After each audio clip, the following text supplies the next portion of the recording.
Fight them out that weekend.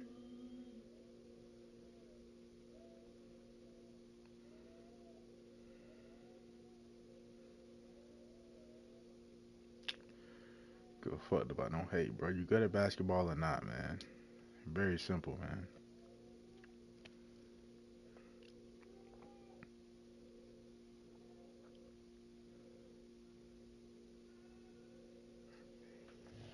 Homie hanging on my neck. The bracelet matches is set. My brother's name is Tim Nadal. Stuff all that back and forth over the net, little bitch. She wish I wouldn't when it's at. I'ma still turn to a CEO, so the lifestyle she respect. Houston, take a back. Chevy, away moon back. They only giving niggas plus ones. That's nothing give up to the Met. You know I gotta bring the set. You know I gotta bring the. You know I gotta bring the G. You know I sticky. Hey. You know I sticky. My terms. That's the only thing. Bingo. That's the only thing I'm worried about. You know what I'm saying? That's all that matters. What's up, everybody? Welcome back to the Draymond Green Show with my brother, Baron Davis. BD, what's happening? What's up, big dog? How you feeling? I'm great, brother. I'm great. We have a very special episode for you today. We also have more guests coming onto the pod, so make sure you subscribe to the Draymond Green Show with Baron Davis so you don't miss any episodes. And the non-guest episodes will be fire too, since we're in the second half of the season. So follow the show on all social media platforms. That's at Draymond Show, so you don't miss none of these great announcements. Now introducing our next guest. We have a special guest today. One of the GOATs for sure, top 75 in the NBA all time. 4-time Olympic gold medalist, Mr. USA himself, NBA MVP, 2-time NBA champion, 2-time NBA Finals MVP, 15-time All-Star, the smooth operator, 11-time All-NBA team member, Rookie of the Year, Arsenal of Weaponry, right? The chef and a sous chef, right? Cutlery tools everywhere on the floor. None other than the world famous legend in the making and continue, Kevin Durant. Oh, man. Appreciate that intro, man. Hell of an intro, fellas. Hell of a resume. I mean, damn. Hey, dog, goddamn, this is crazy. Resume, crazy. I be feeling good about my little resume. Here we go. Yeah, that shit. Wow. Definitely one of the best to ever touch a basketball. The best. For sure. It's an honor, man. Honor to have The you on the best. show. There's a gift of Draymond talking to you in your ear that's widely used. Do you remember what Draymond was talking about in that moment? Just to kick the show off. Yeah, I get asked that question a lot, man. Everybody want to know what he was saying. I don't remember word for word, but he was more so gassing me up, more so than anything. Like, they can't fuck with me. No, we can't stop y'all. He was gassing me up for sure. I see the excitement as he kept talking in my eyes. You know, I started smiling a bit. And he started cooking. And I kept cooking. That part. BD, you know what I was telling him? He told the world. I was just telling him the same thing. You know who you are. You can't. Yeah. You can't fuck. Yeah. Used to remind me of that shit a lot. That's who you are. Hey, and then that shit feel good though. Sure. Hey, you gotta play that role, man. You know, KD one of them humble superstars, bro. Like KD is like the nigga who you walk down the street and you like, that's my homie. Like, yeah, like probably one of the most approachable superstars around. And so totally. I think when I'm on the court with him, sometimes it's like he'll allow that same approach. And I'm like, nah, bro, like they not good enough. Like, and they can't approach you. You know what I'm saying? Like, I'm gonna remind you of that because in my role, that's the type of time I need you on. Like, at them at all times. And that same demeanor is why he is who he is. You know what I'm saying? But being able to just flip the switch like he can, crazy. But every shot open, bro, 7 feet. So every shot he shoot is open. It's crazy. On any court. I mean, for me, just watching the come up. It's all about what you do when you at your peak, when you at the moments of where all eyes on you, and he never stopped hooping where all the hoopers was. If you really fuck with hooping, you a real hooper, you gon' show up where you supposed to show up, showing up at the Rucker. He came out here, he blessed me with the LA Unified game. Like he played the whole game. But to embrace that next generation and to show up where they show up at your superstar level, at your MVP level, like you can't say nothing else. I watched that and I say kudos to you for that because ultimately that's what's carrying you now is that spirit that like, all right, we showing up, we hooping. Like, I already know I'm the top dog out here. You feel what I'm saying? Yeah, I always looked up to them hoopers, them older dudes in the gym who was of service to the game. You know what I'm saying? They in there working on their game. They in there helping the youngsters work on their game. They teaching the young dudes how to be a pro. I always admired that attitude and that approach. You know what I'm saying? And that's how I always felt every time I step on the court, even as a young player, that I need to be of service to the game. Go out there and be coachable, work hard as I can in every drill, try to play to win every time I'm on the court, be a good teammate. So I always thought about that when I played, and I was inspired by a lot of the Oh my older God. dudes in the gym, random dudes in the gym that probably ain't play high school, college ball, but just their approach to the game. I appreciate it. Out of all the places that you've shown up and hoop, like you said, Rucker, Drew, out of all the places you've shown up and hoop, what would you say your top three experiences were, like outside of the NBA, just like you go play at the park next door? Like out of all of those places, what would you say your top two or three was of experiences like in hooping? Yeah, I would say that first time, like after my rookie season, it was probably like a week had passed. We had just played our last game my rookie year, and I went down to the Goodman League that first time as a pro, full season as a Oh, pro, and I had 62 that game. Jesus. But the dude I was playing against had like 52. Rest in peace. God bless his soul. He passed away. He actually played high D1 too. He was a good player. So and it's online, but that back and forth was like legendary in our city. That was a memorable time. I would say that time, and then the first time I went to the Drew, it was the Drew before it's in the gym where it's at now. Yep. What's the name of that first gym that was in? Washington Park. Yeah, that one. And I Yeah. played 3 games that day. They say that this never happens. Like you can't play on different. You can't be hopping on team. Yeah, but I'm like, man, I'm just trying to hoop today, man. It was a lockout, so they let me play on 3 teams. I think that first game I played with DeMar and them. I think that was I don't know, it was the game, DeMar, I forget who else was on that team, and I had threw it off the glass and dunked it. Yep. And the arena and the crowd went stupid. And that's why I was like, this LA basketball, that's what I wanted. This that feeling I wanted when I wanted to come out here and hoop. That's why I moved to LA in the off season just to get that a different level of hoop. I hooped and did everything in DC. Outdoors and every gym. I was like, I need something else. And I heard about how great the hoop was in LA, so I moved out there, and that was kind of like my first time getting out. Now you was killing.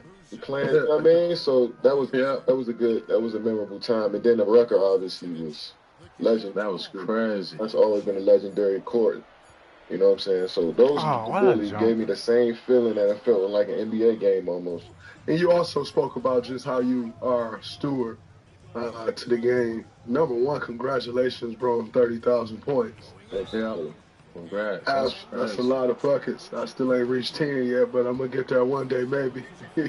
But I saw Ja gave you that ball, Ja being a young fella, and Nike. What was that like just for you to share that moment with, like, Ja he keep doing what he doing, he gonna be a legend in his own right one day. Exactly. I mean, it was special. It kind of fell on that day we playing against that team. Him and Jaren Jackson and Bane. I got a lot of respect for those young dudes, and they always compete hard and show me respect too. And so to play against them and for Ja to hand me the ball, somebody I been following since he was at Murray State, and we kind of had a little relationship as well as he's coming up in the league. So it was sweet, man. I really respect how hard the younger generation plays and how much they respect the game. A lot of people don't get that about the young dudes, but these dudes, they know their history and they actually respect the game, and I appreciate that about them. And they hard workers too, you know what I'm saying? So try to do my part by going out there and staying at that level that I'm at and competing hard against them. And they know it's not no cakewalk when they see me. I think that's a part of being who I am and being an older dude in the league is playing hard against them too. And, and leaving the game, they respect it. You know what I'm saying? They want to see how you are right now. All that shit you did before is cool, but they don't care about that. They want to see who you are tonight. And, so they keep me on that level of, like, that standard that I want to keep myself at. They help with that. Almost we played in 2 different decades. You've seen the game evolve. You've seen the style of play evolve. Can you talk about just eras? Which era for you was like the most exciting? And then being a vet in this new era, what does it feel like being like, damn, dude, I wish I was my younger self? I mean, I love this era of ball, man, because it's free flowing. It's a lot of space to work. We encourage to shoot more shots, to shoot deep threes. Like, people talk about the players a lot, about the 3-point shooting, but they don't realize how much our coaches encourage us to shoot threes. That's crazy. Like, every day, that's crazy. We might have a film session strictly on, like, we need more threes up. You know what I'm saying? So it's like having that encouragement from your coach to be aggressive, to shoot and to score is definitely better for me in this era. I mean, the past eras were cool too. I got the freedom to shoot whenever I want, but my teammates that had that confidence, that's a little different. So now everybody feeling like they got confidence to go out there and score. That makes it easier for everybody. So I enjoy this era a little bit more just for that simple fact. And it's just the amount of athleticism and skill that you see in the league from all positions now. It's just crazy to see. You know what I'm saying? So the evolution of the game, it was fun to play in it and see it, in real time. As someone, though, who doesn't, like, you'll get 40 points with and attempt 2 threes. As somebody who can shoot the piss out of the 3 ball, but doesn't necessarily shoot a bunch of them, do you think some guys being so confident to shoot sometimes become a problem for these teams, though? Yeah, for sure. For sure. There's plenty of times where you could have turned that one down and got something better. Instead, you pulling this 3 over contest and you 0 for 5 for the night. It's definitely a double-edged sword to all of that. I mean, when it's great, though, it's like the peak of basketball. But when it's bad, we got to live with both sides of that. But players could turn down some of those threes, especially if you're not hot, you know what I'm saying, to find a better shot or maybe get closer to the rim. Yeah, but overall, I think it's pushed the game to new heights.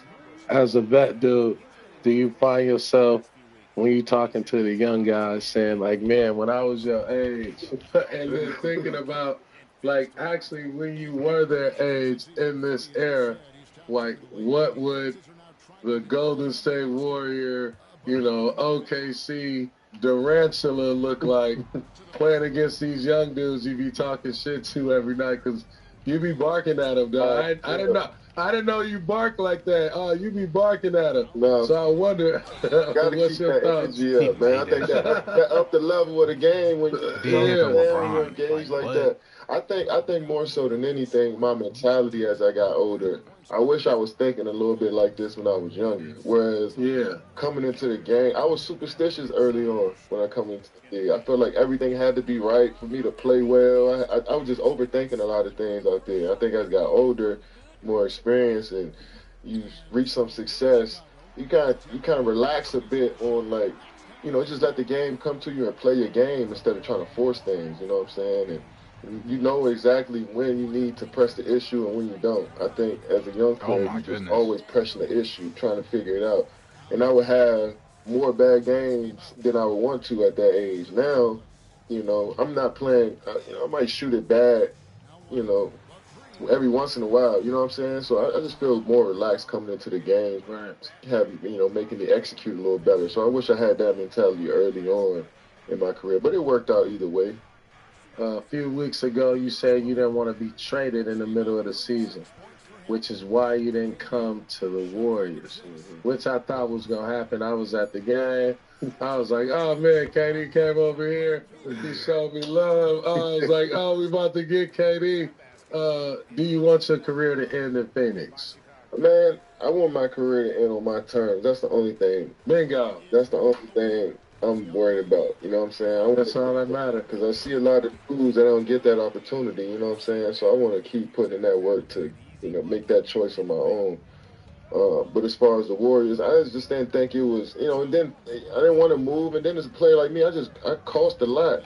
I mean, me going into your team is going to make it's going to be a whole new era of your team when I get to your team. You know what I'm saying? So, and that's a lot of work and change through the season. Like, I'm still of value, you know what I'm saying? Especially in my contract and just my production, that me just getting up and moving in the middle of the season, it's going to be a big blow to any team I'm going to, you know what I'm saying? So it's like, I get why y'all want to trade me, and y'all looking at it just from simple fact that's just business. But for me looking at it, I'm just like, it just don't make sense for either side right now to go through that. You know what I'm saying? When we just play the season out, and if that's the decision you want to make, in the off season, then you figure it out. What am I waiting on, It's though? just such a big change to make, and I've been through it before. I was like, damn, that's not really it.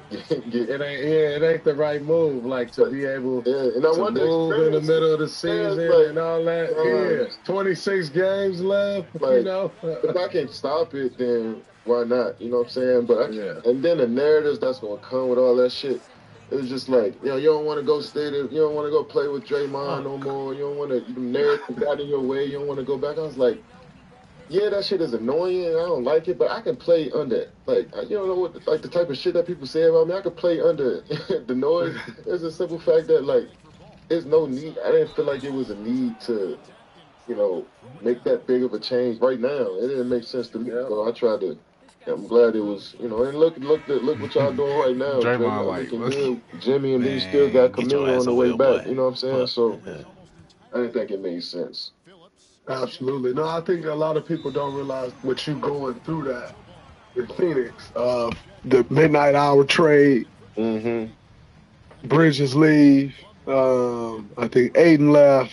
No, Cam Johnson. Bridges, Cam Johnson. Those were big gaps, you know what I'm saying, to try to fill those holes. Right. You make that move in the offseason, there may be a third team you can get involved or different stuff where you don't have to deplete your whole team. During the middle of the season, that is very tough to do. And I don't think people realize. And then, like you said, also being at your age, like, I think everybody still look at you like you a spring chicken because of the way you play. So you still hooping at the same level, but you're set in your life and in your ways at this age to just up and leave. Yeah, exactly. That is a lot. Like, for Jimmy needed that. You know what I'm saying? Like, Jimmy needed a change. That was a different thing. But, if he didn't want that change before, which is probably why he was never traded before, because y'all do have that type of power to say, nah, and no franchise ultimately want to disrespect guys like y'all, because if they do, how do you ever get another one? Exactly. And then I just want to see it. When you commit to something in a season like that, and it's like nobody's like big injuries, like everybody's in the lineup, and like, you know what I'm saying? I'm trying to see this through to the end and see what we can really do with it, you know what I'm saying? So, and I feel like I'm committed to my coaches and teammates, and I want to see it through. So, I wanted to lock in on that.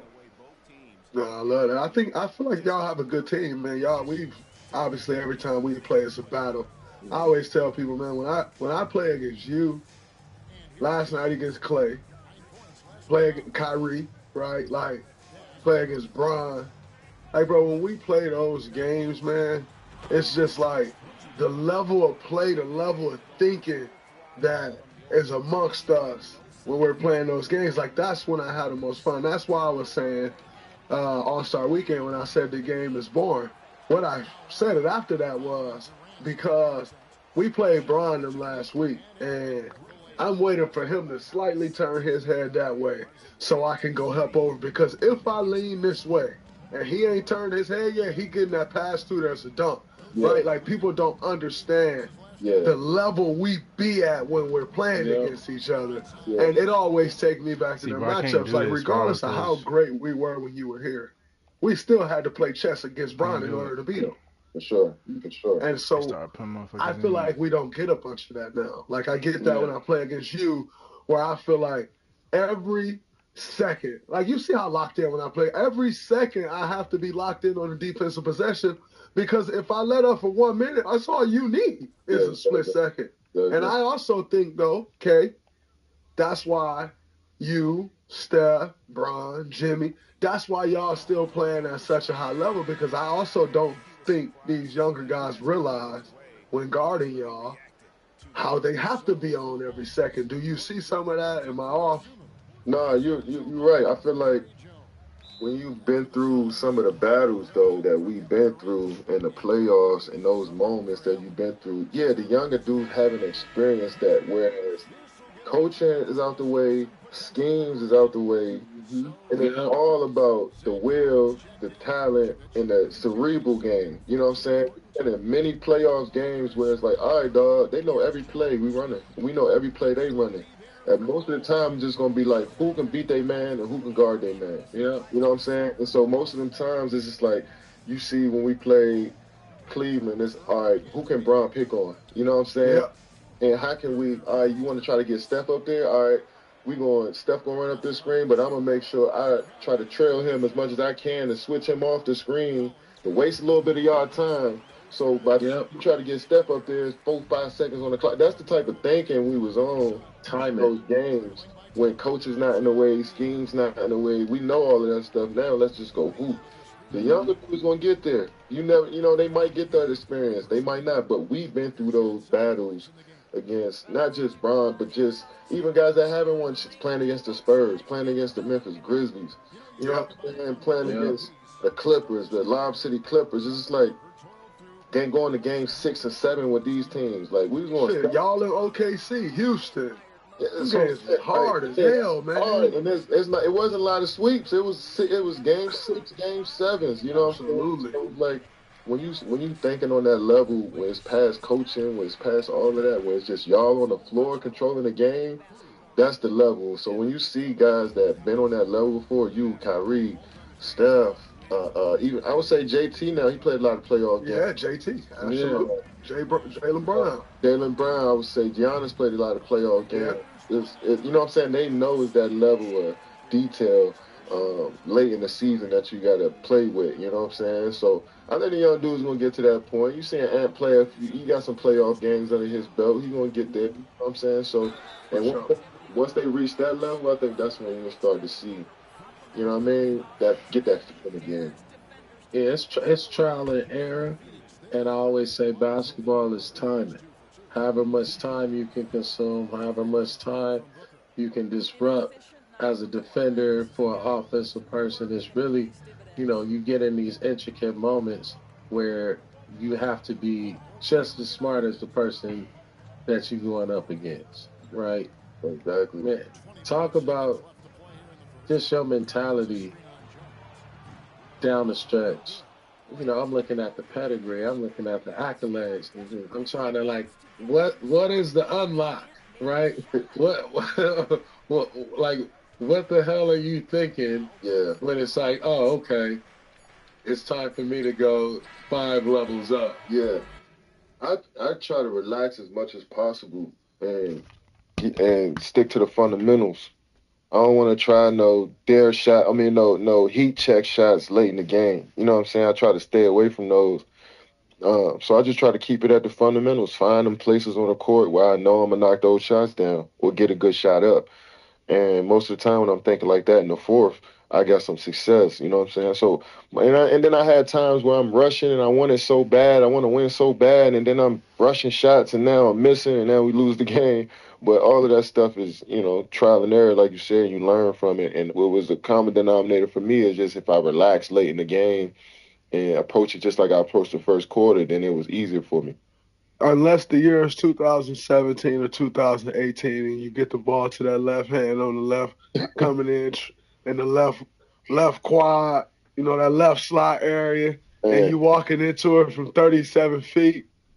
Unless it's that, and he in Cleveland, Ohio, unless it's that situation. Oh, man, he ain't taking no heat check shot. Hey, he wound that one up. Let's just try for the dagger. The dagger, all right, I might pull that motherfucker from deep. Hey, man, I had to run out the studio on that one. That was one of them, ooh! I had to run out the studio and flex on everybody. We was watching that live. I see that coming. Can't go right to left. He put that ball in that left hand. Yeah, that right, hezzy pulls we play against Drake, he gonna jam that left hand. Every time I see the ball on that left, I gotta press up. You gotta beat me, bro. Because once he get into the shot, there's nothing you can do. You can't But- do He it. jumping forward, and he's 7 feet, and the ball up here. So you get no good contest once he get into the shot. The best you're gonna do, you're gonna foul. And with the rhythm he have on that shot, even if you foul, he make it. Bro, I KD feel is really good that 7 way. feet You got to tall. jam me Like, early what? if you want to shoot that shot away. Man, because I did have the honor of playing against you. I like just the progression. I was telling the story where, my claim to fame against KD is, KD, I picked you like 3 times. I hate playing against y'all, bro. You're switching everything. Hey, bro, he was coming off the switch. I was jamming that left hand too. Come back the end of the season. Remember the end of the season? I don't know what you was on, but you was mad as hell. He started coming with the cross, boom, pulling up. I said, okay, dude. My number of years are short. Because he played it too. he played it too. It's me and Monte out here. I was too that rookie year. I remember that game. That was my last game of my rookie season. Oh man, you was killing. I'm like, these dudes. I was like, these dudes is tough, man. They switching everything. They was the first small ball team that I'm like, man, they could have played in this era where they played with y'all. Al Harrington and all that. And y'all just switched all them actions, and I had to play y'all one-on-one, and y'all was physical. That last game, boy, you put on. We was like, damn. I remember Jack came up to you. I came up to you. It was like, damn, bro. Ain't nobody. I might as well do gonna the be ace able to. now, bro. I don't fuck it up. I don't fuck the game up. You know what I'm saying? Nelly was like, guard him. Was like, man, we can't guard him. Get out of here. It's over, dog. Season over.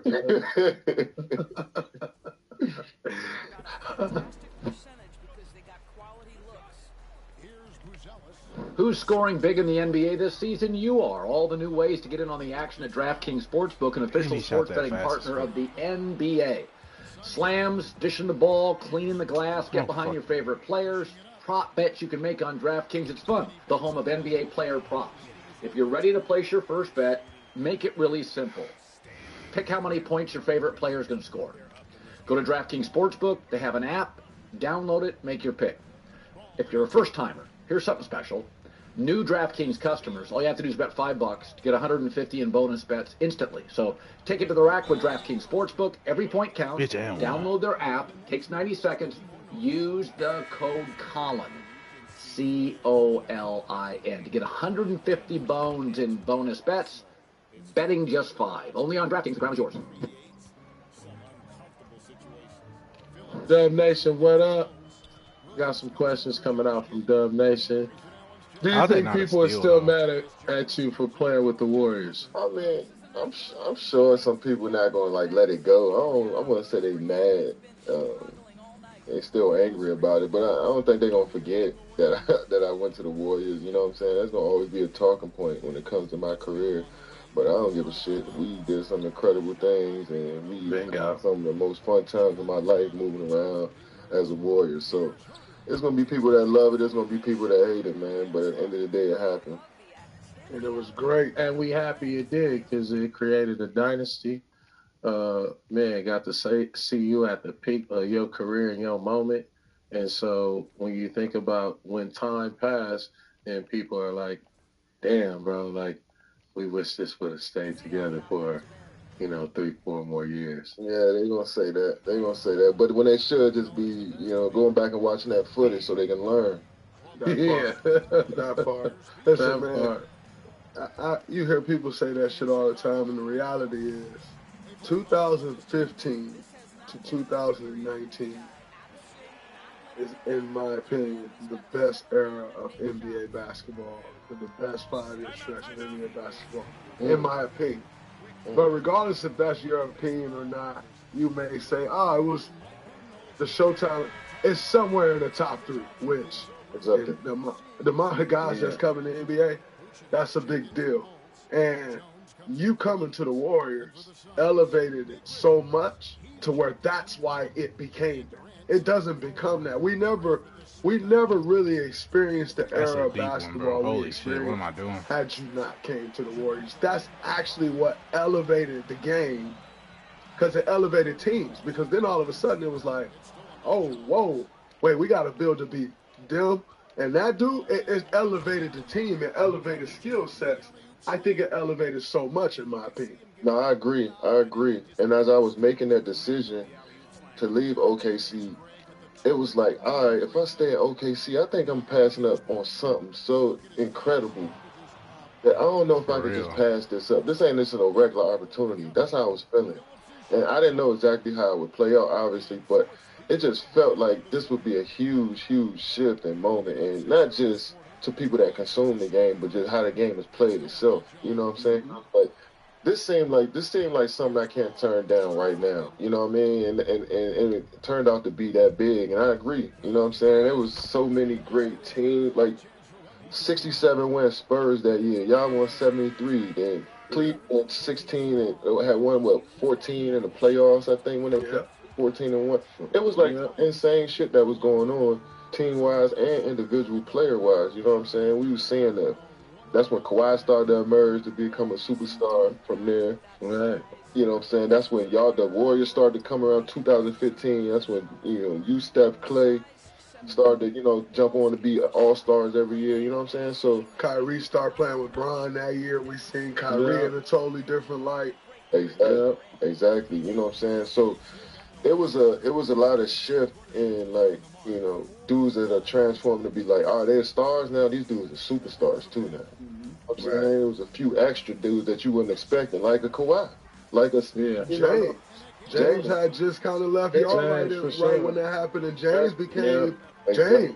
You know what I'm saying? Like, even Steph. I mean, Steph was at the all-star level, but he ascended to, like, God-tier levels around that time. You know what I'm saying? So when you see these dudes, even myself, going from an MVP, you know what I'm saying? And you see everybody ascending quick. D Rose, just go down the line. Russ, everybody leveled up. Everybody leveled up at that time. And it all felt like at the same time. I mean, when you go from seeing dudes become young stars to super mega stars, it's going to push the league forward for the next 10 years. It's just like, wow, that shit happened quick. And it surprised us too, because he was so used to the Kobe, Shaq era things, the slowed down pace of guards backing you down all the way down court. It was very rare you see a BD or a Steve Francis, or you know what I'm saying, or now you were seeing these dudes every night. Every night. So I think the players that went to the next level, and then the team building that went to the next level too. Yeah, it was a good time that allowed for everybody to assume their superstar power, and then it allowed for some consolidation for, like, super combat. Because, like you were saying, y'all wasn't sweeping people. It was Game 6, Memphis. Memphis had a consolidated, curated, all-stars. Gasol, Z-Ball, right? People start putting together the right engine of teams. You leave OKC, go to the Warriors. That becomes super dynamic. OKC still become, it allowed Russ to become a superstar. James go to Houston. He becomes a superstar, right? You got DeMar in Toronto. Then you got PG with Russ. Then you got then you got PG with Russ. So the Dame emerged, right? Kyle Lowry became a 9-time All-Star after not making All-Star for like his first 6 or 7 years or something like that. It was a boom. And players were just stepping it up a level throughout the whole league, which made teams better. You know what I'm saying? And it was just a perfect time, man. You seen it. The dudes was working their asses off. And I think that a lot of the reason that came about was we hooped a lot in the summers with each other. We knew each other, Team USA, so we was kind of like sharpening each other throughout the whole league, to be honest. Absolutely. CP and James. CP was at the peak of his powers. CP and Blake. CP, like, it was a lot of shit going on around that time. That was a great time, man. It was cracking. Obviously, we won championships together, gold medals together. This past summer, you won another gold medal, this time with Steph. What was a moment that you and Steph had, or something teaming up that you haven't spoke about? Especially, man, on that level, bro. That was crazy. Yeah, that was a level. Yeah, I mean, it was like when I got back on the floor with Steph as a teammate that first few games, it was like that nonverbal because there's a certain way that you got to like play with Steph. You know, Absolutely. like, he giving the ball up, knowing that all right, now I'm flying back off this pin down. Make sure you look for me. And a lot of dudes in Team USA didn't quite understand that. You know what I'm saying? So when I would get in the game, I was like, all right, let me see what he about to do real quick, because he give this up. That don't mean he gonna stand. He gonna run around somewhere and try to get open. So I was like, I felt like I was the only one on the court that knew what he was thinking. You know what I'm saying? On the Absolutely. side of the ball. So it's like we ain't have to say much, but I kind of knew. You know what I'm saying? That's from all those years playing together and watching film together and figuring shit out. It's like that was cool to feel again. You know what I'm saying? Because we worked our way up to that Golden State where we didn't have to talk to each other. I kind of knew what he was thinking and vice versa. So to bring that feeling back on Team USA was special. And then obviously those last 2 games, you know what I'm saying? Just how he's that shit was ridiculous, though. He made I think he made 9 threes that game against Serbia. And then what he did against France, those last few shots, it was just perfect. Because we always wanted that moment. You could tell he did. He wanted the gold medal in the Olympics. He had one for the World Championships. But yeah, 2 of them. 2 of them, yeah. You could tell he wanted that Olympic moment. So, yeah. But to be like that, man, that was crazy. That's something he will always remember. I got a secret I'm going to tell you. But if I tell you this secret, you got to promise to just know that it's my secret. And you can't do nothing about it. I got the ball from when you broke the USA scoring record. Why do you got that though, dog? That's crazy. I got that ball. Somebody had to keep it. Because I kept it after that game, and then it was just like, Kenny, this your ball, and then you left it sitting somewhere, and I was like, he don't want this ball, I'm going to save it. So I got the ball here. Oh, man, I know it's safe over there, man, so you got it's safe. I just need your signature on it, bro. I ain't going to sell it. How? That's safe over there. Oh, you putting that museum up over there and shit. That's it. Everywhere. Man, that's one of them ones, though. Hey, man, I got a chance to play with the Ghost. You think I don't want to hold on to that? Come on, man. Come on. This is crazy. Talk to me. So, I appreciate that. But, man, you got 4 Olympic gold medals. I heard you for the first time talk about retirement maybe within the last 3 weeks. And you said, I think about it all the time or something like that. Me personally, I know you love just playing basketball. Is there some chance you go get 5 Olympic gold medals in LA? Yeah, there's a chance. There's a chance. My thing always been is like, I want to still be on this level that I'm playing at when that time comes around. I don't want that. Right. Don't give me that sympathy. Man, just come be one of the guys and we need your presence type. Nah, I want to hoop if I go out. You know what I'm saying? I want to be counted on to play minutes. You know what I mean? And you need me to knock down shots to help the team type shit. I don't want that farewell shit. Yeah. You know what I'm saying? You can give that spot to a youngster that haven't experienced it. Totally. You know what I'm saying? So if I'm up to that level and I'm still hooping at that level and I expect myself to be, then yeah, I would definitely love to be a part of that. Especially being in LA, like. Being on the home soil, that's gonna be crazy. Man, it's gonna be stupid. That's gonna go crazy. Be stupid. Hey, you've been hooping for a long time. Do you ever think like 19, 20 when you came in the league, and now you're looking at the Olympics? You know, you're looking at the back end of your career. What is the final chapter, right, look like for you? Like, how do you want to paint that final chapter? Man, that's a good question. I mean, and it's hard to say right now. Obviously, I can't predict the future, but. Like I said, I just want to be, I want to be healthy and make that choice on my own and be able to, lead the game the way I want to leave it. And I want to just keep building with, what I'm saying?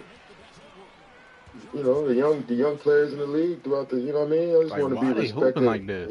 Respected as one of the guys that can pour back into the younger generation of players but still hoop on that level with them too, though. Like compete on that level with them too. That's how I want my career to end. Like, I want to still be nice. You know what I'm saying? You know what I mean? I want to still be the old dude that's like, he's still like, you might call him back when he's 42, 43, what he doing. Right. You know what I'm saying? That's the type of vibe I want to have when I leave the game, and I don't want to just hang around just to hang around. You know what I'm saying? So wherever that may be, or whoever I'm playing with, it's got to be buckets. Once you're not a bucket no more, you ain't coming off the bench, sitting on the bench, saying, "Come on, young fella, you can do it."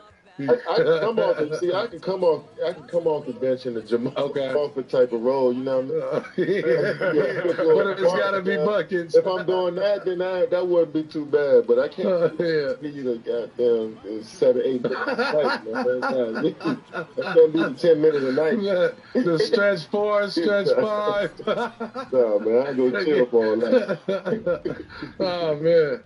Okay, when you look back at your career, what would you look at and say, that was the biggest turning point in my career? Because, like, we go through turning points at every level, right? Like, you was at Montrose Christian League, you go to Oak Hill. There's, like, turning points at every level.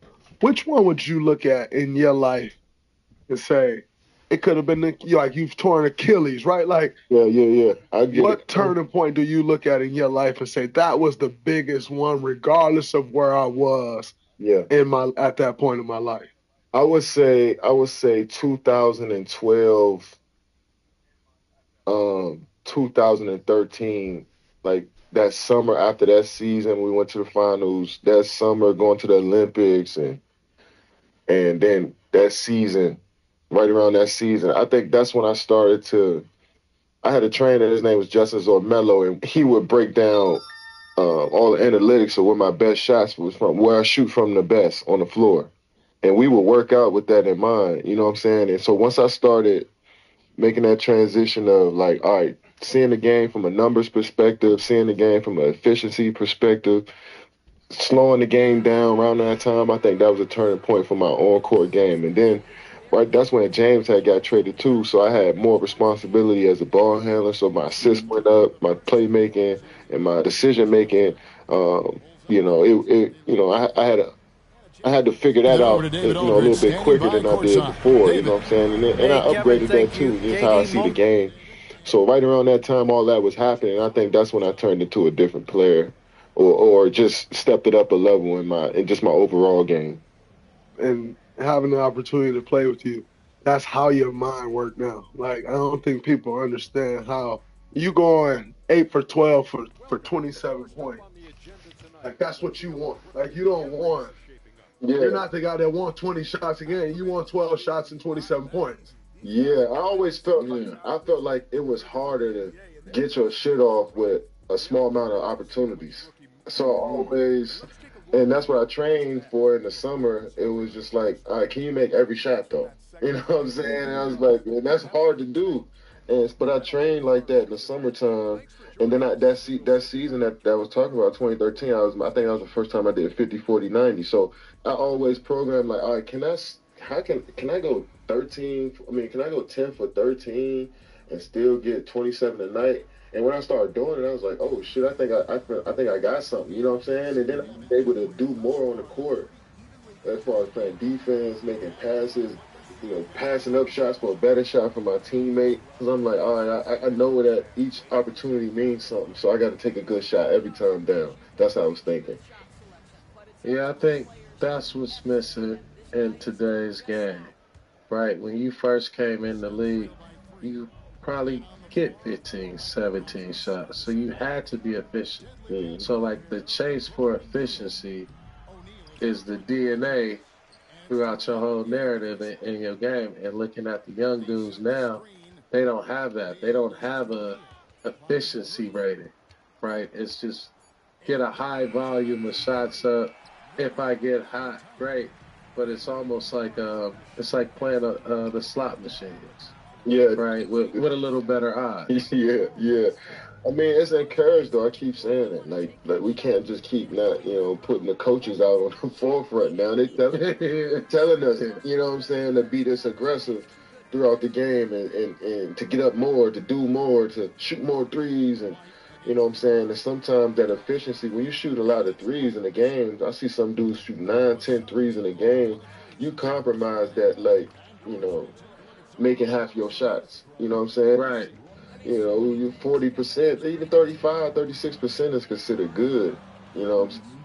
Right, that's making 3.5. Yeah, so if you 4 for 11 from the three, like, all right, that's the standard that I'm at. You know what I'm saying? If I'm 12 for 25 from the field, I still had 32. I mean, yeah, I mean that's a good that's a good number. 47% ain't bad from the field, but it's like a few of them shots you probably could have made 17 for 25 if you wouldn't have took 4 of those threes, and you might have stepped in and made a little layup or pull up jump shot. You know what I'm saying? So that's the type of game I'm thinking about. But now it's just like, let's get them up, and there's gonna be some high number of games. Dude's gonna get 40 or 50 that way. You know what I'm saying? The way I'm playing is like, you might not hit a big number of points. You might just be consistently at 20 to 25 or 25 to 30. You see what I mean? So yeah, this is a matter of approach. Yeah, I led the league in 3-point attempts.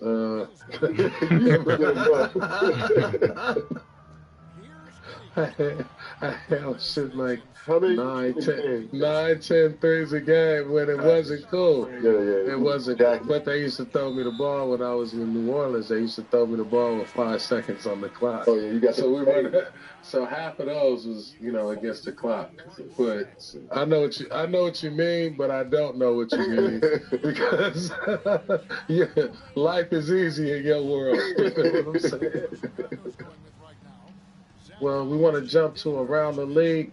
I saw your tweet about the NBA taking a week off during All-Star Weekend and canceling the event. So could you please explain yourself and communicate this to our NBA fans? I just think the fans don't like anything. They gonna find something about it. I'm like, they gonna find one thing to nitpick. If it's not perfect, totally perfect, then they don't love it. And I'm just like, at this point now, let's just get to this shit. So y'all can, you know what I mean? So y'all won't drive yourself crazy watching this shit, man. I want better for y'all. That's bro. Because they don't like nothing that goes on. I'm like, they're like, man, y'all need to play harder in the All-Star game. And like, I'm like, y'all just like, that's so easy for y'all to say. How about y'all come up with like, why do you think the games are getting out of hand like this?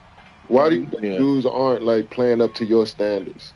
It's just like nobody giving me a solution on that. It's just a bunch of complaining and ideas of how to change the whole fabric of the game. It's like, we should change shorten the 3-point line, or take away the corner three, or like y'all should be limited to shooting 25 threes a game. I'm just like, man, stop the game. Yes, shenanigans. So that was my whole thing. Is like, man, let's just get rid of the All-Star Weekend so the fans can so they can be happy. So they can finally be happy about something, man. It's getting out of hand, man. I think fans and media has as much impact on the state of the game today than anybody. I think that's the underrated part. It's kind of taboo to talk about the fans or criticize the fans. It's just, we pay y'all hard-earned money and we basically fund y'all whole operation, so y'all can't say shit about us. And I'm like, you know what? Y'all have a huge impact on what we do, right? So how can we not say, how can y'all not be a factor to why shit is going bad? When shit going bad, it's all on the people inside the league. But when shit going well, the fans want to take credit for how much they come to the games and how much they watch and all of this shit. But when it's going bad, it's like, all right, y'all, I'm out of it as a fan base. The players, the league itself. I'm like, nah, y'all not going to get away with that. I be too close, though. Y'all in this, too. It's a community. It's a community, right? If it's going to be a community, we all fucked up.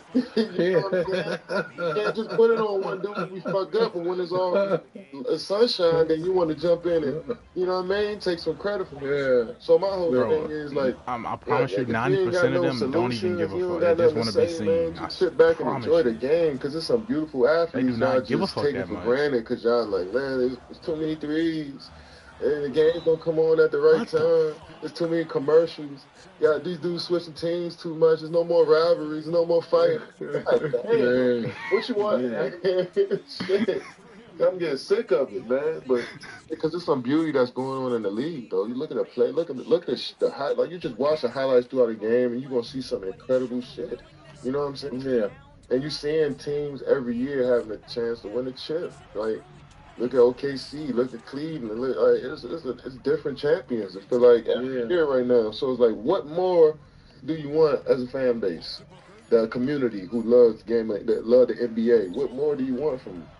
That's a fact. Will you play in the league if the league organized a one-on-one tournament for $1 million prize winner All-Star Weekend? Would I play? Hell yeah. Yeah. Yeah, I'll play. The fuck? All right. I'll play. Ain't anybody turn it down. I was telling Jay I want to play too. I'm about to get in shape. Hey, dude will play ones every day, man. Y'all think he ain't playing ones? Exactly. Like, what the hell? Hey, come on. I just need to know what type of ones we playing, man. If we I say 5 seconds, 3 spots, 2s and 3s, game to 15, first one to 15. Is it a series though? Is it like a three little first to 2? You know what I mean? It's a 3 game. I think it should be. I say it's point. I say it's 15 points. 15 points. So King of the Hill is all of us on the court. And one. Nah. So they gotta do this Just scrap the skills challenge. I sound like one of the fans. Nah, the King of the Hill ones is fugazi. No, that's not cool because the dude who probably is not the nicest can get rolling, and you got one shot at defense. It's like, come on, man. You can't go to 15. Offense is my defense too. That's too long. That's gonna take forever. You gotta make go to 10. Go to 10. If you're gonna go ones, you're gonna have to go 5 second shot clock to 11, 2s and 3. Done. I can roll with that. 15 ain't far off though. 15 that's a lot of points. That's like that's like damn near 21. Yeah, if you go one-on-one game, if you score all threes, it's 5 possessions. And you ain't scoring all threes. You're scoring all threes, man. You be tired as hell, man. Exactly. In our last episode, we spoke about this. But who will win the one-on-one tournament? I say you. BD said Giannis. When you look around the landscape of the league, who you think your toughest competition will be? Man. Cause like B said, you can get hot on ones, man. Yeah. Like you can say I can win. Let me think. Brandon Ingram. I'm trying to think of somebody with length and like agility. LeBron, obviously.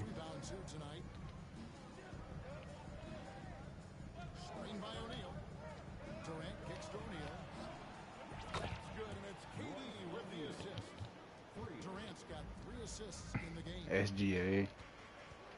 SGA would be good in 1v1.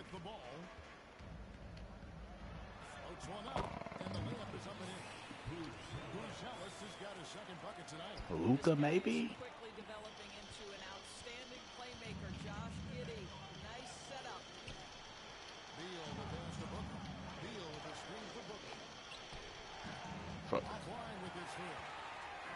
Oh, Book? Book would be tough.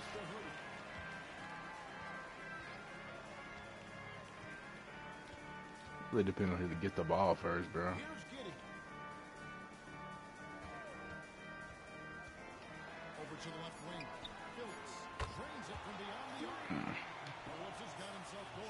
Hey, I can win this, but I can also lose too, man. Cause like I done played ones with Jason Tatum, and he done got cooking, making shots over every contest. I played ones with Kyrie and can't miss. Right. You know what I'm saying? Yeah. So I would say JT, Kyrie, for the simple fact that I actually played against them. I would say somebody like a Joel too. I think he can get a bucket from the wing. Fair. I'm talking about this is straight up healthy. Shea. I think Shea would be tough. Damn, Shea would be tough in the ones, especially if you go like a 5-second clock and not like 4 dribbles. If you go on just a shot clock, you're gonna be tough. And then Ant, I think I get put there too. Giannis beating all them dudes. Giannis ones, man. I got to see how he gonna approach the ones, man. Cause he can. Man, I already know what he's doing. That's locked down. The ones, you gotta be able to shoot that. You gotta be able to just shoot anytime, like fatal season. He gonna straight bully you. Exactly. He gonna get as close as he can to the hoop. For real. For real. You have to foul him the whole time. Right. You gotta foul Giannis. I was And he watching locking your shit up, Kareem too. play Dr. J Oh, one that was on one. hilarious. Hey dog, I was crying. Hey, you can't stop a 7-footer with skills. Dr. J had a hard time. You, Steph, and LeBron were the U.S. heroes. Has there ever been talk of teaming together for one last road show? No, sir. That wouldn't even work. That wouldn't even work. We ain't had that convo, man. I think you got it. Everything you're gonna see with the Olympics this past summer, man. It was perfect. I had a moment. I had me a little moment in that game, bro. I had a moment. Yep. You know, man, it was perfect, man. That was I had to just lock in. Maybe if they call y'all out of retirement and sign all three of y'all. And that Saudi league, right? What's that Saudi league? Yeah. I was just about to say. That'd be killing. Yeah, I saw you, or maybe Rich said it, but was talking about Mavericks league that he's working on. I think Rich said you get some bump, right? I mean, I just put in so much equity with the league, the NBA, man. It'd be hard to do that, right? You know what I'm saying? Yeah. You know, or want to do that, or had a desire to just pick up and just start some new shit like that, this deep. But you know what I'm saying? The bag is a bag, man. You know what I'm saying? Especially the hoop. Man, Especially the hoop. You never know what they could come up with, you know, when it comes to that. But I don't see it happening for me, man. I mean, I didn't put in too much work in the league. But the idea, you never know how this can work nowadays, man. I'm interested to see if it grow. You kind of just spoke on this a little bit. Obviously, we all know how much you love the game of basketball. I always tell people, I'm not sure. I know many people, if anybody, that love the game the way you love the game. From, like, you'll go watch some second grade boys play basketball and be like, yo, you see that move he just did right here? Look at this move. It's like, bro, they in third grade, bro. Like, but that's how you love the game of basketball. Everybody's talking about, like you said, knocking the product down or like changing the product. Obviously, taking corner threes away, like that's stupid stuff. But is there something that you suggest can improve and help grow the game further than where it is today? Nah, I think only the players can grow the game. Mm-hmm. Like, you can make all these rule changes all you want, and the players got to be the one out there executing. So, you know, if guys keep adding to their skill set, you know what I'm saying, from the top to bottom, doing the point thing, guards bro. all the way down to the bigs, keep improving their skill set. I think that's going to advance the game more than anything. That my friend, it already, you know what I'm saying?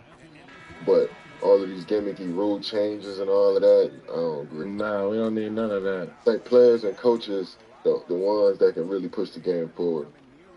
I was going to say coaching.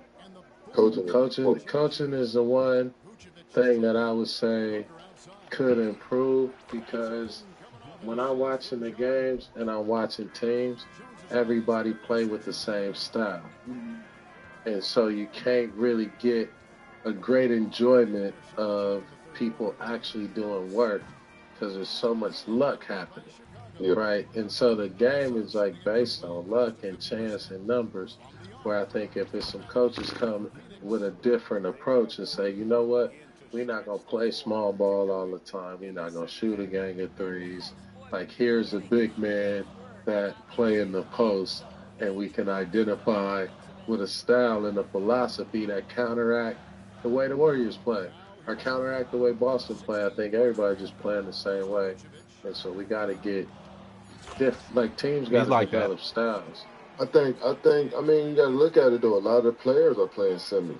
You know, yep. A lot of the guys' go-to moves are the same: step back, step. Yeah. You know what I'm saying? Pick and roll, float. You know what I'm saying? So, and it's a copycat league. It's been like that since the beginning.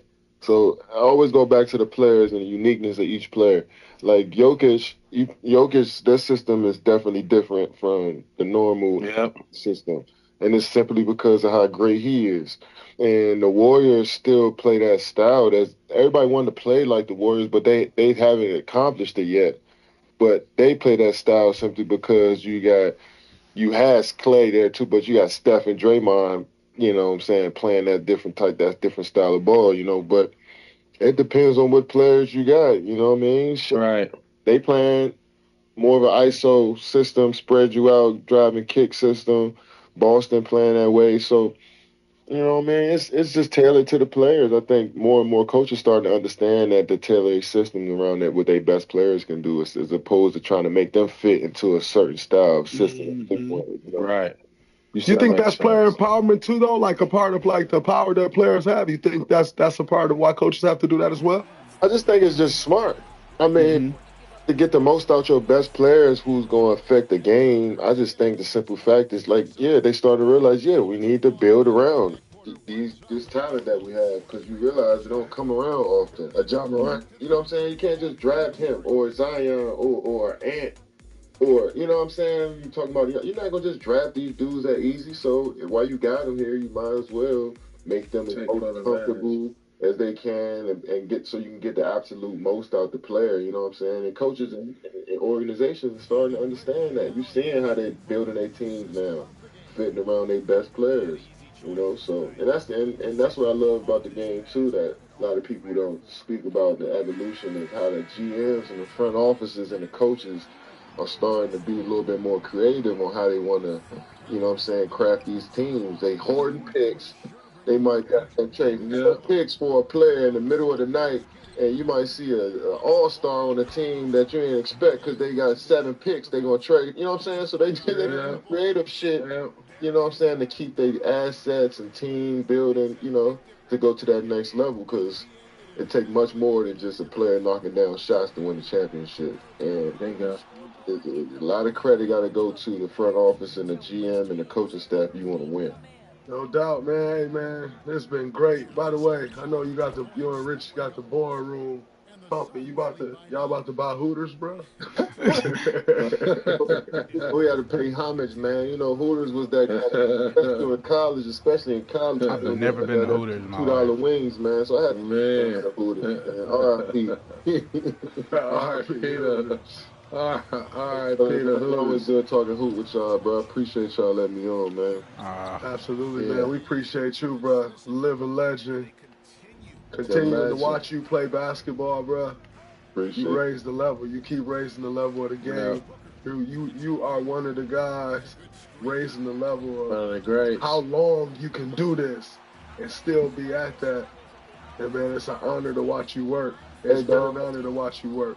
Hey, dog, you got them gray hairs now, too, so like they're running around. Hey, that's from him trying to play me in dominoes. That's crazy. He losing to me, Slim. You got them gray hairs, but you still running around there guarding the goddamn whole team. The whole game. So you showing a lot, too, man. And you define the odds, too, dog. So I appreciate you, bro. Dog. Hey, by the way, also, you know me, I'll say something when I don't like it. And I must always say something when I do like something. I'm not just going to say something when I don't like it. And you saying the other day that I'd be a great head coach, but that meant the world to me. And, you know, to hear the peers say that, you know, it always means more, bro. So, you know, I ain't going to just criticize you and be like, damn, Slim said he hope I get the help I need, and not say when you throw me a bone like that, or give me props like that, I appreciate it, my dog. Always, I want you to know that. Love, brother. I mean every word, too. I'll holler at y'all, man. Appreciate you. All right, I need you on that album, too. That next album. Yeah. I'm gonna get your number. I'm gonna tell Dre send me I'll connect y'all. All right. Bart Oatmeal and Slim. Let's go. Yes, sir. Appreciate you, Slim. Sir. Appreciate you, boss. Man, that was so amazing having KO here, bro. Talking hoop with him. Also hearing how that his answer about efficiency. Like, guys do not think about the game that way. This man's like, I'd rather just have 29 on 12 shots. Right. And then, but it makes sense though in his mind because during that time is where you started to see KD evolve as a defender. During that time was where you start to see him evolve as a passer. And he's pretty much saying like, nah, not taking 22 shots is allowing me, and just hit 9 of my 12 is going to allow me to do all those other things. It was dope to hear him talk about that in that way. Yeah, I think a lot of gems were dropped it's incredible, when you have somebody that decorated and you guys spent time Fuck, I'm missing, together, bro. sharing those moments, like to still see that chemistry exist. You see why, you had that dynasty. So, shout out to Kevin Durant, a living legend. This was a dope show. I appreciate you, big dog. Thanks for having me. Appreciate you, my brother. Everything you brought to the show. I appreciate you. I know Oh my our goodness, what am I listeners doing? appreciate you because the amount of times I hear, yo, well, adding BT to the show is crazy. So I appreciate you, my brother. Till next time, for y'all tuning in, we appreciate y'all. That's a wrap. Enjoy it like we did. Peace. Now I gotta play the KD verse.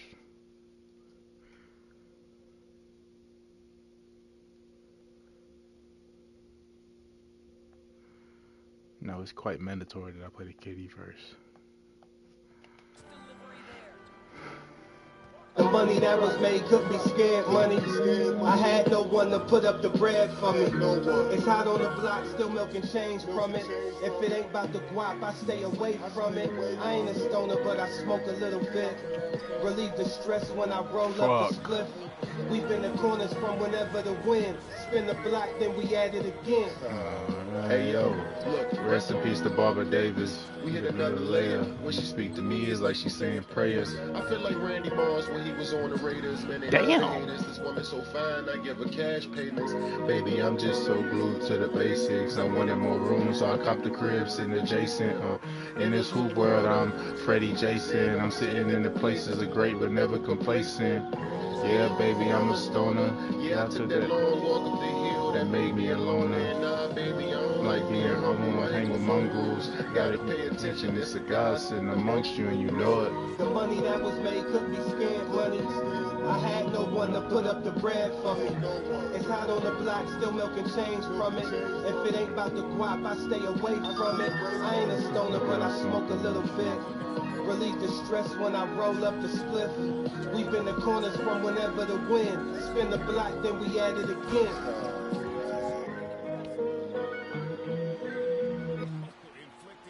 I feel like Randy Moss when he was on the Raiders. They love the haters. This woman so fine, I give her cash payments. Baby, I'm just so glued to the basics. I wanted more room, so I copped the grips and the adjacent in this hoop world. Oh my God, they are fucking yo. Gets to a point, dude.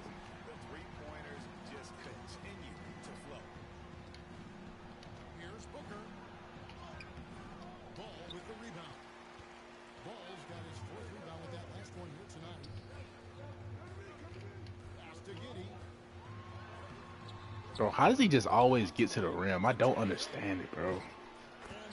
Oh my, he made that.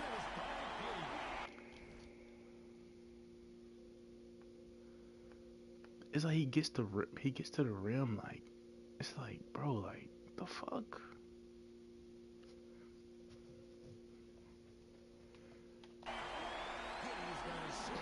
Like Josh Giddey can do like the most simple shit and like be at the rim in 0.5 seconds. He never dribbles between his legs. He just dribbles straight, bro, and he always gets to the rim. I don't understand that shit. Get that stuff out of here. It's Southwest bias.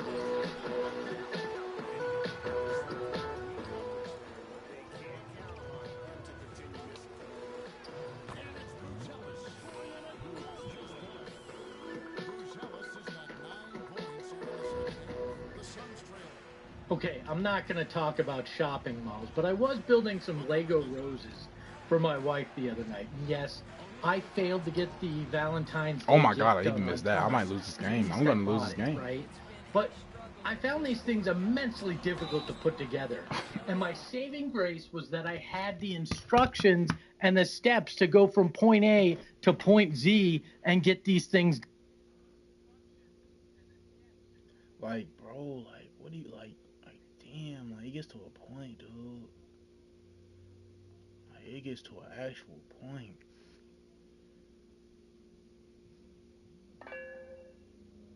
Like, it gets to an actual point, dude. Like, dude.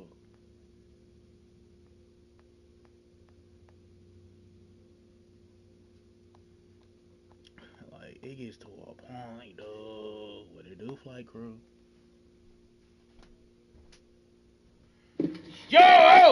good? We got to switch the video. Oh, ladies and gentlemen, big shout out to the big men above. Shout out to the chat. Flight reacts to this team just became the NBA worst nightmare. Now, before we get to this,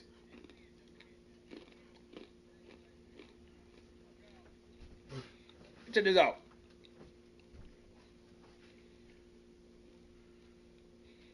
As of today, this is the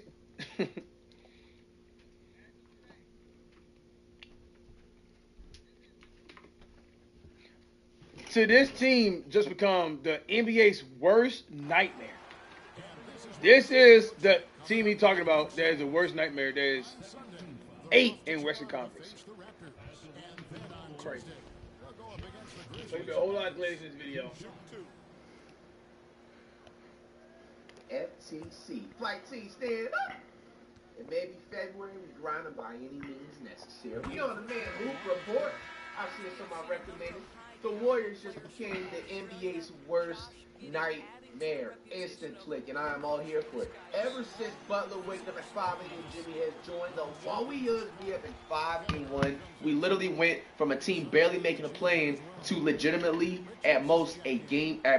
Come on, bro. I was gonna leave and sell our team short. I'm sitting up here saying at most a game 7, third round team. Nigga, no, a game 5 and 5 finals team, bro. Straight up.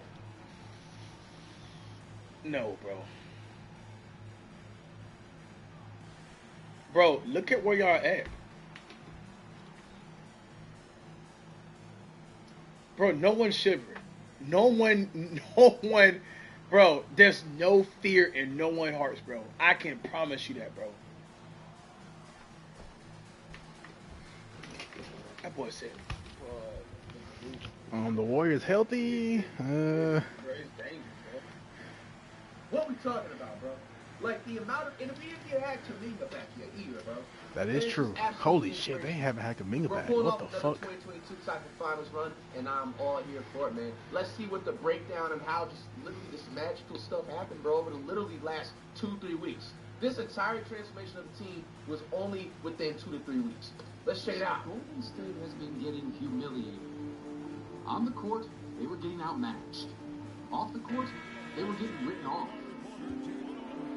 I'm looking at this Warriors squad. They know that they don't have enough, and I think it's hard. facts. With the NBA getting younger, faster, and stronger, one question hung over the entire league. Is the Warriors dynasty finally dead? No. Yes. You know the funny thing is, like, yes, this really be the combo of everybody every single day. Like, the Warriors live rent-free and non-Warrior fans. Nah. The Lakers. The Lakers, like, look at this, bro. This video, look, watch this. Look at my tag. Bro, look at this. Who would they play to play? Oh, hold on. What y'all think LeBron's doing right now? Bro, this. Oh my God, I cannot make this up. Someone literally just type this out. Like, LeBron is living in everybody's head all day, every day, bro. Hey, bro. You know what I'm saying? They don't talk about any other team about no dynasty except the Warriors. Niggas have been saying the He makes everything at the rim, bro. We won My another final. You know what I'm saying? And then now, we wasn't even, first of all, we wasn't even supposed to win that final in 2022. But we ended up winning it because we're just nice like that. And then now people wanted to backtrack. And then now when we had a little slump of some couple of bad games and stuff like that, and then not making the playoffs last year or whatever, like, niggas just wanted to write us off, bro. It's crazy because we're the only team people talk about. They don't talk about no other team. They don't talk about the Celtics, the Lakers. They don't talk about. What you mean? The Lakers get out of coverage. Good shit, Royce. Bro, players not cooking, bro. He's balling right now, bro. Come on, man. Team but the Warriors, rent fucking free, bro. No matter how you framed it, the answer was a brutal yes. I mean, in the final days, can we pick the ball up, please? NBA trade deadline, Golden State hit rock bottom. We can say that on some humbleness. We did hit a little rock bottom, but bro, every time, if anywhere in life, that's in general, if you hit rock bottom, the only way is back up. By Phoenix, barely survived. But my thing is about these delusion Warrior fans. You see how Flight just admitted, yeah, we went wrong about Curry scored 2 points, this season in the game, playing 30+ minutes. He would admit it. A lot of y'all not gonna admit it. And y'all still say, oh yeah, we still been championship. Oh yeah, we still been. You know what I'm talking about? Like just so much delusion.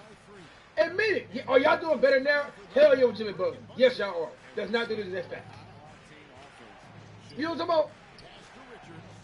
Like y'all just trying to, bro. It's crazy. Bitch.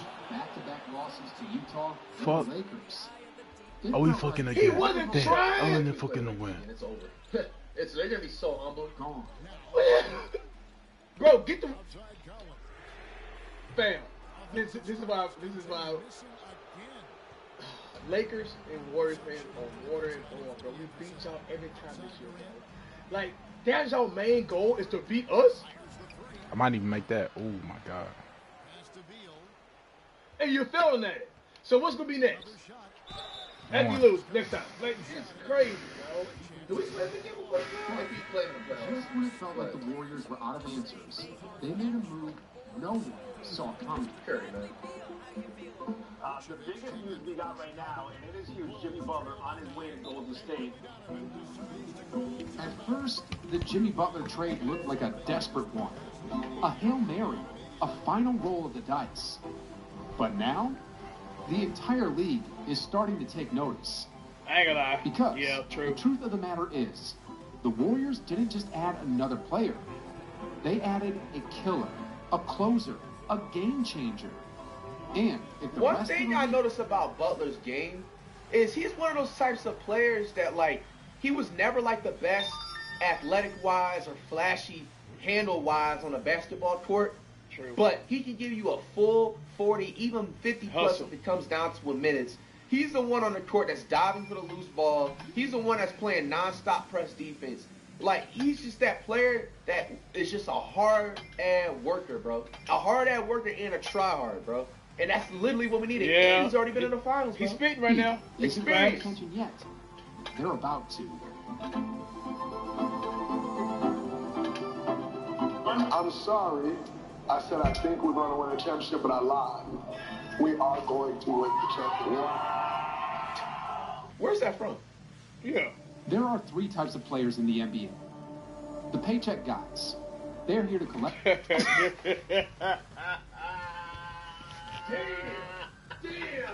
That's fucked up.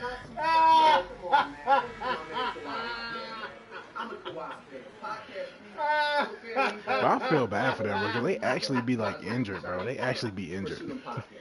I can agree with the podcast people, but nah, not Kawhi, bro. Because Kawhi, people really be like joking. Bro, if he's injured, he'd be injured, bro. Oh man, they're calling Kawhi. That shit crazy. The paycheck guy, man. Yo. Podcast P deserves it, bro. I ain't gonna lie, he did deserve it, bro. You know, shout out to Podcast, man. Cool dude, bro. But I think I can see. Actually, be doing a collaboration like podcast, something like that. In the future, bro. He made his bread, bro. It's over, bro. Bounces from team to team, he runs from the grind, like Dame Dollar. So even though Dame Dollar technically copied the same thing, he went to the Comfort team and stuff. But bro, he's been at least 5 or 6 years. Yeah, after 11 years of really fucking misery. Not misery, but bro, and hasn't been playing. Obviously he's been injured, bro, but it's just like, yo, let the bag and call it a day. The Hoopers, they play for the pure love of the game. I can agree with that. I can agree. I like that right there. They mentioned the Kyrie and the Katie. The Killers, they'll do whatever it takes to win a championship. If there's one thing I've learned from following the NBA every year, Jimmy Butler is a killer. He is the killer, I'm not gonna lie. He's not the most talented player, he's not the most athletic player, and neither is he the biggest. But when it comes to players who live and breathe winning, he's tier 1. One thing that I feel like noticing with Butler, I know this is like a crazy example, but I feel like it's comparable to like if you're playing like NBA 2K My Team or just any just regular like ranked match, just online game or just playing like a wager with somebody. The thing with Butler is like he's a combination of obviously an all-star player, but he's also a coach at the same time. Like if he sees the team clearly shooting hella threes, he's gonna be like, yo, y'all niggas need to adjust. We go into a 3-2 zone, or y'all start closing out. Don't give these niggas any type of space whatsoever when they get the ball. You know what I'm saying? So it's like that combination of like the player and the coach at the same time that a lot of players are not going to be, that they're just not able to do. And it's just not, it doesn't mean that, you know what I'm saying, they're just a bad player. It's just players are more focused on, I'm just you know what I'm saying, shooting shit, boy. scoring. And just scoring or just like, you know what I'm saying, handling things in the game. But like when it comes to like, okay, checking other teammates, it's just like certain things are just, you're just not able to do. Butler just has that vision for it. Like, he does, cause he was doing that. Why y'all fouling, bro? Like, what's up, man? He was, bro. Even though we spanked them bad, bro. We beat Jimmy Butler so bad in the bubble. I felt bad for him. Because it seemed like he was the only person giving his all, bro. The bubble don't count, bro. It was hard to play in the bubble than it is to play in the arena right now, bro. Get your facts right, bro. Just hate, just haters. Haters, bro. Like if you played on a basketball team or whatever, like if he sees you like not jogging hard enough, he's gonna speak up. You know what I'm saying? He's gonna tell you, bro, you need to, you know what I'm saying, you're slacking right now, bro. You need to pick it up, bro. You're scoring all right, but I don't like how you're playing defense. How about this? You switch off this defender with me, you know what I'm saying? This dude's not gonna run so fast, but he's expected to shoot all game. You know what I'm saying? How about you play at that pace right there? Like, that's the type of notion I feel like Butler has, bro. And that's huge. Because Draymond has... No one was playing defense in the bubble because of COVID?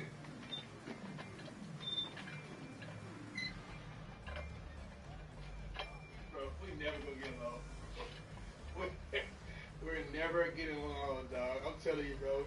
This man just want to despise y'all so much, bro. Just hate, bro.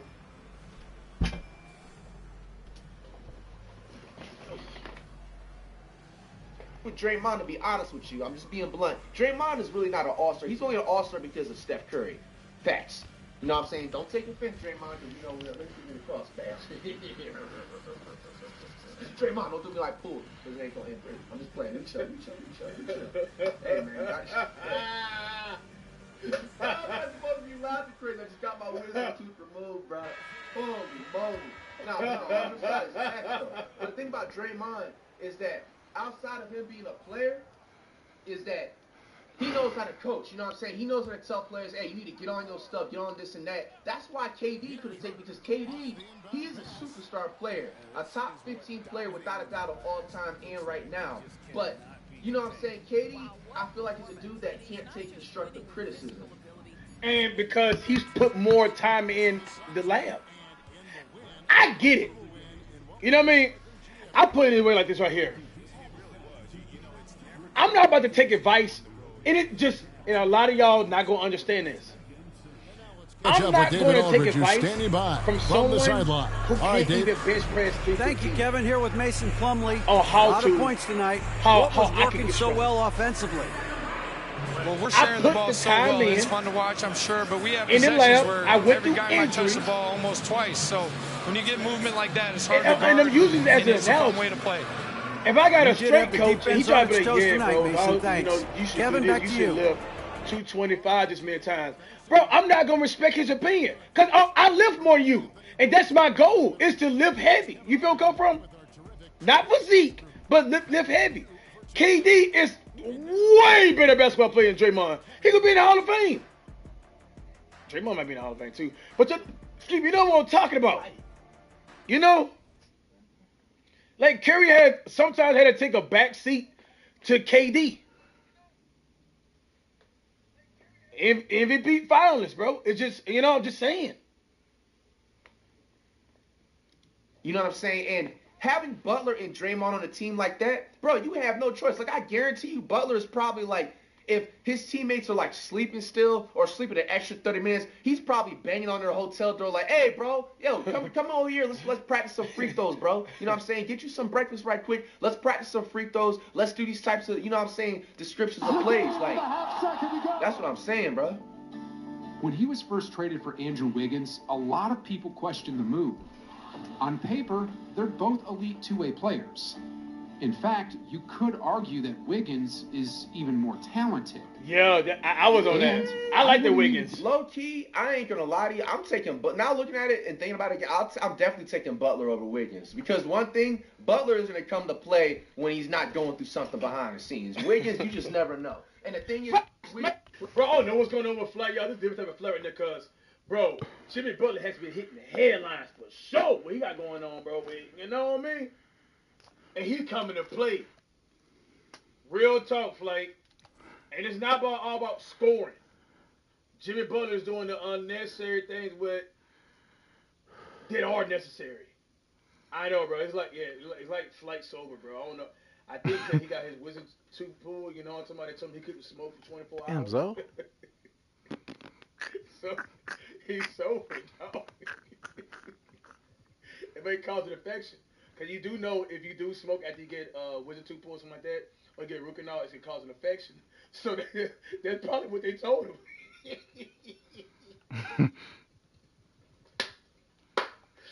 Yeah, you know? Play. Nigga, he can drop 25 one night and then the next night 5 points, shooting 5 or 35. You know, Disagree. It's like Butler, you expect him to drop 15 to 18 to 20 point range, but he's going to give you a full 40 minutes. Jimmy himself once admitted that Wiggins has more natural talent than him. Really? Hey. I forgot 7 blocks. He does, I wasn't bro. sold on this trade. As in athleticism. A lot of reasons. I was the same. Trust me, I was the same. Until I heard Jimmy Butler open his mouth. Ready to win, ready to work, ready to put on the trophy off. Let's get it. Championship coming soon. When I heard Butler say, he said this? Ready to put on the trophy off. Let's get it. Championship coming soon. What? Damn. I ain't know he said this, bro.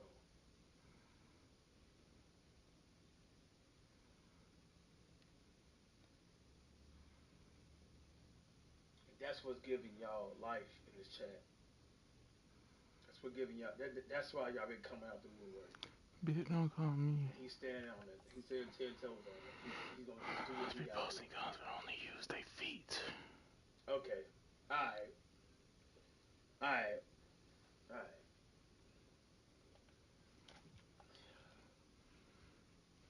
respect game, dog, but I mean, we got Luka. That's facts, though. When I heard Butler say that, bro. But if we don't make the playoffs, wait. Time, bro. I don't see it either. We're not making the playoffs this year. The Suns are not making the playoffs. By the end of June, bro. So for the playoffs, I'm doing middle June or whatever, Lakers simulation. No cap. Bro, this is gonna be a fairy tale documentary that's gonna be talked about in 10 to 15 years, bro, on ESPN. No cap. Thanks. Bro, if the Warriors clip this right here, bro, if the Warriors win a championship, I would shave my head bald, bro. As soon as that confetti come down, bro, I would shave my head bald, bro. Y'all not getting past us, bro. I'm just being real. I mean, are y'all better? That's a good matchup, bro. Lakers and Warriors is a good matchup. Great matchup, actually. The Warriors didn't just trade for a player. They traded for a mentality.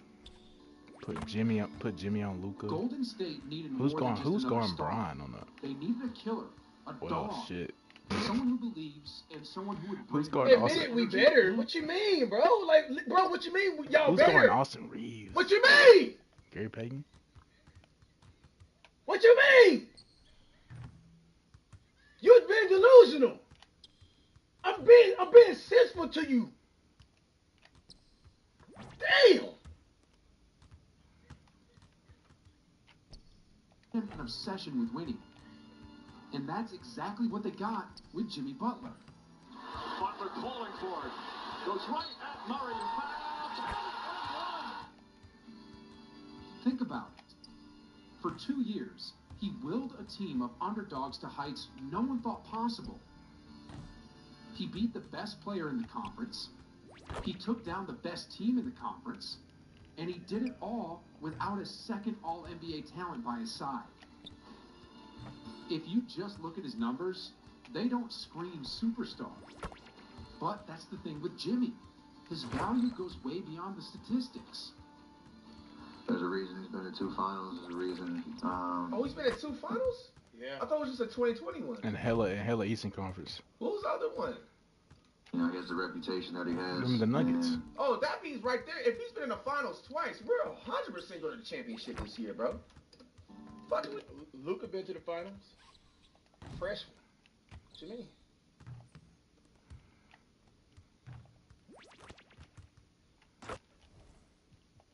What you talking about? Let's be real. There's only one reason. And guess what? Jimmy got demolished too. He's stayed relevant for the last 5 years. But Eric, 57 months, bro. Thanks so much for the long time support, dog. Admit that. Expires. It's good. As the shot clock expires, Jimmy Butler. Now, here's the wildest part. This time, he's not leading the squad of misfits anymore. Because now, he's standing shoulder to shoulder with the best point guard in NBA. Yo, I like this picture right here, bro. I like this. Hey, bro, the Warriors win the championship. I need a poster of this. No BS. See, the thing is, bro, like with Curry, your favorite NBA Do we play player the Lakers again this year? is going to be sitting there with a straight face, taking things too seriously. Curry, you can just tell that's do off the on March game, 16th. man. This is inspirational, dog. No delays. That's gotta be the last time, because we played them motherfuckers like 10 times in the start of the season. I'm going to show y'all something about Curry. Look, 1, 2. I said a comment, bro, the other day. Alright? And I got a lot of heat for it. Okay? I mean, I got a lot of heat for it. And y'all thought I was, bro, being negative, right? Or hating on Curry.